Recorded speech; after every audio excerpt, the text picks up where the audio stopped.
Hello dear student, Shri coaching classes में आपका बहुत बहुत स्वागत है।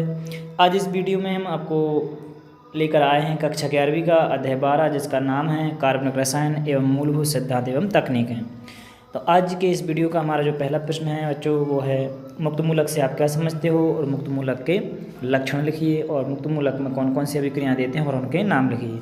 तो ये इस प्रश्न जो है, ये मुक्त मूलक किसे कहते हैं, इसकी संरचना ज़्यादातर इस नाम से पूछा जाता है और इसके जो लक्षण हैं वो पूछे जा सकते हैं। इनको आप अच्छे से कर लें और परिभाषा को।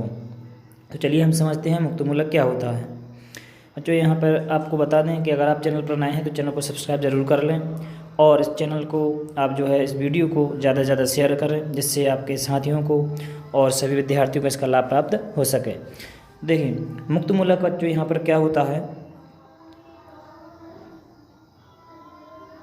मुक्त मूलक क्या होता है उसके नाम समझ में आ रहा है। मुक्त आने फ्री, ठीक है, रेडिकल आने होता है पर मूलक, ठीक है। तो परिभाषा क्या बनेगी बच्चों, आपने देखे होंगे अभिक्रियाएं। जब अभिक्रिया में इस प्रकार से समझ लीजिए इसको कि जैसे मान लीजिए कोई यहाँ पर इस प्रकार से HCl एक यौगिक है, अणु है, इसमें बीच में बंध बना हुआ है जो कि 2 इलेक्ट्रॉनों की साझेदारी से बनता है, ठीक है। अगर इनका बंध जो विखंडन, हम इस बंध को तोड़ें, जैसे ये जो हाइड्रोजन और Cl के बीच में जो बंध है, अगर इसको हम इस प्रकार से, ये हाइड्रोजन है और ये Cl है, ये दोनों के बीच में 2 इलेक्ट्रॉनों का शेयरिंग हुई है, इस वजह से इन दोनों ने क्या किया है, एक बंध बना लिया। अगर इस बंध का जो विखंडन है वो समान से होता है, समान से मतलब है जो इलेक्ट्रॉन है वो बराबर बराबर दोनों को मिल जाए। 2 इलेक्ट्रॉन है तो एक हाइड्रोजन को मिल जाए और एक क्लोरीन को मिल जाए, तो ये क्या करेंगे, ये टूट कर हाइड्रोजन के ऊपर अपना 1 इलेक्ट्रॉन आ जाएगा और क्लोरीन को ऊपर अपना 1 इलेक्ट्रॉन आ जाएगा। तो इस प्रकार से ये जो स्पीसीज बनी हैं इनको हम क्या बोलते हैं, मुक्त मूलक बोलते हैं। अगर इनमें से मान लीजिए ऐसा हो जाए, इस बंध विखंडन जो हुआ है बराबर बराबर का, इसको हम बोलते हैं समांश बंध विखंडन, ठीक है। तो हम ये कह सकते हैं कि मुक्त मूलकों का निर्माण, अगर ऐसा पूछ लें प्रश्न कि मुक्त मूलकों का निर्माण कैसे होता है, तो इस प्रश्न को आपको कैसे बताना है कि मुक्त मूलकों का निर्माण समांश बंध विखंडन से होता है। समांश बंध विखंडन को जो हम आगे जाके अच्छे से इसको परिभाषित भी करेंगे, समझाएंगे आपको कि क्या होता है। वैसे यहाँ पे भी आप समझ लीजिए कि समांश का मतलब होता है बराबर बराबर, सम अंश जिसका बराबर बराबर भाग बट जाए, ठीक है। अगर विखंडन विषमांश होता है, विषमांश में क्या होता है, ये दोनों इलेक्ट्रॉन हैं कोई एक परमाणु इनको ले जाता है, तब इस प्रकार के विखंडन को हम क्या कहते हैं, विषमांश बंध विखंडन कहते हैं। तो अब जो इन दोनों इलेक्ट्रॉनों को ले जाएगा उसके ऊपर ऋणावेश आ जाएगा, और जिसका इलेक्ट्रॉन वो ले गया है साथ में, अपने इलेक्ट्रॉन के साथ साथ दूसरे का जो इलेक्ट्रॉन ले जाता है उसके ऊपर क्या जाएगा, प्लस चार्ज आ जाता है। तो इस प्रकार के विखंडन को हम कहते हैं विषमांश बंध विखंडन।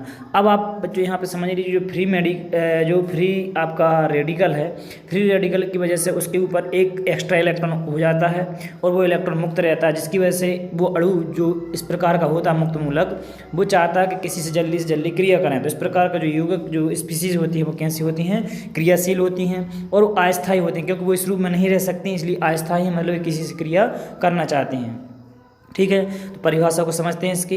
देखिए कि यह उदासीन परमाणुओं का ऐसा समूह है जिसके पास एक अयुग्मित इलेक्ट्रॉन होता है, कम से कम एक अयुग्मित इलेक्ट्रॉन बच्चों उसके पास जरूर होता है, अर्थात जिसमें विषम इलेक्ट्रॉन वाले परमाणु या अणु होते हैं। कैसे होते हैं दोस्तों, ये परमाणु या अणु जो है वो विषम इलेक्ट्रॉन वाले होते हैं। विषम मतलब उनके पास विषम संख्या में परमाणु होते हैं, तो परमाणु इलेक्ट्रॉन होते हैं, और हम क्या कहते हैं, मुक्त मूलक कहते हैं।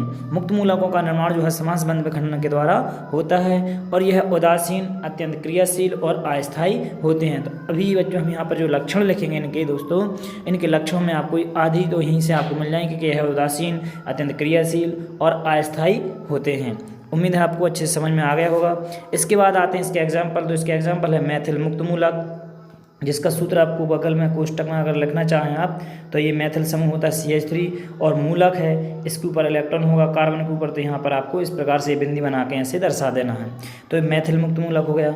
एथिल मुक्त मूलक का एग्जाम्पल क्या हो जाएगा, तो एथिल मुक्त मूलक का सूत्र हो जाता है CH3CH2। तो यहाँ पर भी आपको इस प्रकार से मुक्त मूलक बना के बता देना है। फेनिल मुक्त मूलक में क्या हो जाएगा, C6H5, और इस प्रकार से डैश लगा देंगे और कार्बन के ऊपर ये बिंदी। तो इस प्रकार से सबके एग्जाम्पल हो जाए। मैथिल मुक्त मूलक का हो गया, एथिल मुक्त मूलक का हो गया, ठीक है, और फेनिल मुक्त मूलक का भी ये एग्जाम्पल हो गया। तो इस प्रकार से बच्चों ये थे इनके एग्जाम्पल, उम्मीद समझ में आ गए होंगे। अब इसके बाद हम बात करते हैं मुक्त मूलक के लक्षण।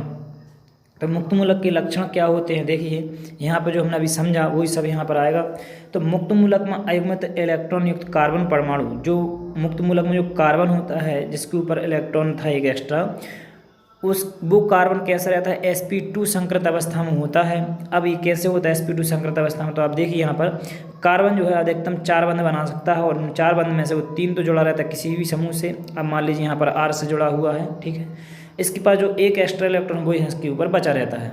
अगर आप जानते हो तो ये जो सिंगल बंध होते हैं उनको हम बोलते हैं सिग्मा बंध। क्या बोलते हैं, सिग्मा बंध। जो सिंगल बंध होते हैं सिग्मा बंध बोलते हैं। हमें कार्बन का संकरण निकालना है तो इन सिग्मा बंध गिन लेंगे, 1 सिग्मा, 2 सिग्मा, 3 सिग्मा। 3 सिग्मा है, इसका मतलब यहाँ पर 3 कक्षकों ने भाग लिया होगा। और 3 कक्षक कौन कौन से होंगे, तो कक्षक एस सबसे पहले आता है, जो कि इसका एक एस कक्षक जो है एक ही होता है एस कक्षक। पी कक्षक 3 होते हैं, लेकिन यहाँ पर बच्चों हमें 3 सिग्मा बंध हैं, ठीक है। जो पी कक्षक हैं 3 होते हैं, लेकिन हमें उनमें से कितने लेना है, मात्र 2 पी कक्षक ही लेना है। क्यों लेना है, क्योंकि एक तो आपका एस कक्षक हो गया, 2 पी कक्षक ले लेंगे, अपन को 3 सिग्मा बंध करना है। इस हिसाब से क्या हो जाएगा, 1s और 1s और 2p। तो इन दोनों को सबको मिलाकर क्या बन जाएगा, sp2, एक एस कक्षक और 2 पी कक्षक, इसलिए sp2 संकरण यहाँ पर बन जाता है। अब ये जो सूत्र है संकरण निकालने का वो क्या होता है, सिग्मा बंधों की संख्या प्लस लोन पेयर की संख्या। लोन पेयर वे होते हैं जो बंध बनाने के बाद जो बंध बन जाते हैं उनके बाद शेष बच जाते हैं। जैसे कि अभी आपने देखा कि मुक्त मूलक के पास जो कार्बन है उसने 3 बंध तो बना लिए, लेकिन 1 इलेक्ट्रॉन शेष बच गया। अगर ये जोड़े में होता तो इस जोड़े को भी हम जो है काउंट करते, जैसे 1 सिग्मा बंध जोड़ा था, 2 सिग्मा और 3 सिग्मा और 1 लोन पेयर, तो 4 आ जाता और संकरण हो जाता है sp3। लेकिन 1 इलेक्ट्रॉन था इसलिए उसको हमने काउंटर नहीं किया है, ठीक है, उसको नहीं गिनते, जोड़े को गिना जाता है, ठीक है। तो ये sp2 संकरण पाया जाता है। एक तो ये आपको याद रखना है मुक्त मूलक के पास। दूसरा लक्षण या विशेषता इसकी क्या है कि मुक्त मूलक की ज्यामिति समतलीय त्रिभुजाकार या समतलीय त्रिकोणीय होती है। एक ही तल में जो है तीनों बंध बनते हैं और जो पी कक्षक है वो इस प्रकार से मुक्त मूलक के रूप में बन जाते हैं। तीसरी जो लक्षण है विशेषता है कि मुक्त मूलक में 2 आबंध से मतलब है 2 कोणों के बीच में 120 डिग्री का कोण होता है, ठीक है। जो मुक्त मूलक होते हैं इस प्रकार से, तो ये बीच में कार्बन होगा तो इनके जो बीच का कोण हो वो कितना होता है, 120 डिग्री का कोण होता है। मुक्त मूलक में इलेक्ट्रॉनों की संख्या कितनी होती है, 7 होती है। अब वो कैसे होती है, तो देखिए यहाँ पर CH3 अणु है आपके पास इस प्रकार से, और ये आपके पास एक अयुग्मित इलेक्ट्रॉन है जो कि एक सिर्फ बचता है शेष। तो ये जो आपको दिख रहा है यहाँ पर ये बंध सिग्मा बंध, इन सिग्मा बंधों में आपको पता होगा कि यहाँ पर मान लीजिए अगर हम हाइड्रोजन मैथिल मुक्त मूलक लें इस प्रकार से, तो एक इलेक्ट्रॉन यहाँ पर हाइड्रोजन का होगा, ठीक है, एक इलेक्ट्रॉन किसका होगा, हाइड्रोजन का होगा, और एक इलेक्ट्रॉन किसका होगा, कार्बन का होगा। तो यहाँ पर 2 इलेक्ट्रॉन ये हो जाते हैं, 2 इलेक्ट्रॉन ये हो जाते हैं और 2 इलेक्ट्रॉन यहाँ हो जाते हैं। कितने होगा, 6, और एक इलेक्ट्रॉन इसका ये बच जाता है, तो 7 इलेक्ट्रॉन इस प्रकार से इसके पास हो जाते हैं। तो आपको इस प्रकार से ध्यान रखना है, ठीक है। अगर किसी परमाणु के ऊपर प्लस चार्ज लगा उसके मतलब उसमें से इलेक्ट्रॉन निकल गए हैं, उसके अंतिम कोश में जितने इलेक्ट्रॉन होते हैं उसमें से 1 इलेक्ट्रॉन निकल गया है। अगर माइनस लगा है इसका मतलब उसके अंतिम कोश में 1 इलेक्ट्रॉन आ गया है। जो भी इसके इलेक्ट्रॉन होते हैं, जैसे मान लीजिए नाइट्रोजन के अंतिम कोश में या कार्बन के अंतिम कोश में 4 इलेक्ट्रॉन होते हैं, लेकिन अगर उसके पास माइनस लगा है तो इसका मतलब उसके अंतिम कोश में 5 हो गए। अगर उसके ऊपर प्लस लगा है इसका मतलब 4 होते हैं अंतिम कोश में, तो उसके अंतिम कोश में कितने बचेंगे, 3 बचेंगे। तो ये इस प्रकार से आपको याद रखना है। इसके बाद ये जो मुक्त मूलक है वो संयोजन अभिक्रिया या संयोग अभिक्रिया बोल सकते हैं और अपहरण अभिक्रिया देते हैं, इनको भी हम आगे समझेंगे। अब इसके बाद हम आते हैं बच्चों कि मुक्त मूलक की जो संरचना है वो किस प्रकार की होती है। तो मुक्त मूलक की संरचना भी हमने आपको बताई कि त्रिभुजीय समतल त्रिभुजीय कार होती है या त्रिभुजाकार होती है, त्रिकोणीय होती है। अब इसमें थोड़े समय संरचना में क्या लिखना है कि sp2 संकरण से बचे, जो sp2 संकरण के बाद जो बच जाते हैं कक्षक में विषम इलेक्ट्रॉन स्थित होते हैं और उपस्थित होते हैं, ठीक है। इसलिए इसकी ज्यामिति जो है समतलीय त्रिभुजाकार होती है और बंध कोण का मान 120 डिग्री का होता है। तो सिंपली आपको इसकी संरचना में इतना लिखना है, और इसके बाद जो इसकी संरचना है वो इस प्रकार से आप देख सकते हैं यहाँ पर। तो ये आपका कोई भी समूह यहाँ पर जोड़ सकते हैं, आप R जोड़ सकते हैं, यहाँ पर कार्बन जोड़ सकते हैं, या जो भी आपका हाइड्रोजन भी जोड़ सकते हैं, ठीक है। और जो पी कक्षक है जिसमें असंकृत रूप में जो 1 इलेक्ट्रॉन पाया जाता है तो वो 1 इलेक्ट्रॉन यहाँ पर पाया जाता है, ठीक है। अब जो कोण है आप 2 जो बंध हैं, एक बंध ये और एक बंध ये, इन दोनों के बीच का जो कोण है वो 120 डिग्री का है। चाहे आप इन बंधों को ले लें चाहे इस बंधों को ले लें, 120 डिग्री का कोण रहता है और ये एक ही तल में रहते हैं, इसलिए इसको समतलीय त्रिभुजाकार आकृति कहा जाता है। तो ये आकृति आपको अच्छे से बना लेना है, ठीक है। उम्मीद करते हैं आपको अच्छे से समझ में आ रहा होगा, और कोई भी दिक्कत आपको आती है तो हमें कमेंट करके लिख भेजें। इसके बाद हम बात करते हैं मुक्त मूलकों की जो अभिक्रियाएँ हैं वो कौन कौन सी अभिक्रिया देते हैं उनकी। कि मुक्त मूलक निम्न अभिक्रियाएँ देते हैं, एक संयोजन अभिक्रिया या संयोग अभिक्रिया। तो इसमें क्या होता है, तो समान या असमान मुक्त मूलक अब ये जो होंगे वो कैसे होंगे, मुक्त मूलक होंगे, और वे आपस में देखिए मुक्त मूलक के पास एक एक इलेक्ट्रॉन एक्स्ट्रा रहता ही है, उसी इलेक्ट्रॉन को एक दूसरे को देकर यानी साझा करके वो क्या करते हैं और उत्पाद बना लेते हैं। तो देखिए यहाँ पर आपका मैथिल मुक्त मूलक है एक, इसके ऊपर आप इलेक्ट्रॉन लिख लेंगे, यहाँ पर इलेक्ट्रॉन बना लेंगे एक गोल बिंदी रख के, ठीक है। इस प्रकार से इसकी जो है आप मुक्त मूलक की संरचना बना लेंगे, और इसके पास भी एक मुक्त मूलक होगा, ठीक है। इसके पास भी आपको इस प्रकार से मुक्त मूलक बना लेना है, और जब ये आपस में साझा करेंगे तो जोड़कर क्या बन जाएंगे, CH3। इस प्रकार से आपका ये CH3 C2H6 बन जाएगा। दोनों कार्बन को जोड़ दिया यहाँ पर, ठीक है। दोनों कार्बन को जोड़कर C2 हो गया, और दोनों ये 3 हाइड्रोजन थे तो 6 हाइड्रोजन हो गए। और आप ऐसा ना लिखें तो आप इसको ऐसा भी लिख सकते हैं, CH3 और CH3, तो दोनों जुड़ जाते हैं। इस प्रकार से यहाँ पर इलेक्ट्रॉनों को साझा हो जाता है और ये बंध बना लेते हैं, तो ऐसा भी आप लिख सकते हैं। इसके बाद आती है अपहरण क्रिया।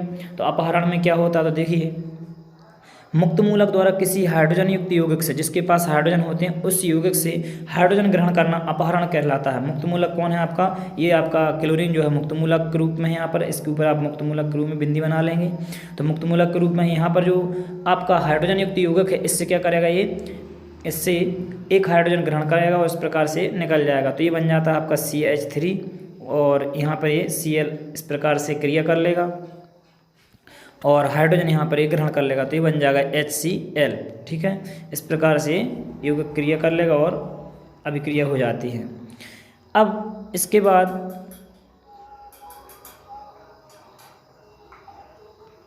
तो बच्चों यहाँ पे उम्मीद है आपको अच्छे से समझ में आ गया होगा। आज का वीडियो हम यहीं पर समाप्त करते हैं और मिलते हैं नेक्स्ट वीडियो में नए जो है मुक्त मूलक, जैसे कि हमारे कार्बोकैटायन, कार्बोधनायन जिनको हम बोलते हैं, उनको हम समझेंगे नेक्स्ट वीडियो में। अब इस वीडियो को हम यहीं समाप्त करते हैं। वीडियो को ज़्यादा से ज़्यादा शेयर करें, लाइक करें और चैनल को सब्सक्राइब करें और बेल आइकन को प्रेस करें, जिससे आपको समय से नोटिफिकेशन मिलते रहें। मिलते हैं नेक्स्ट वीडियो में, धन्यवाद। हेलो दोस्तों, हमारे इस चैनल को सब्सक्राइब करने के लिए यहाँ क्लिक कीजिए।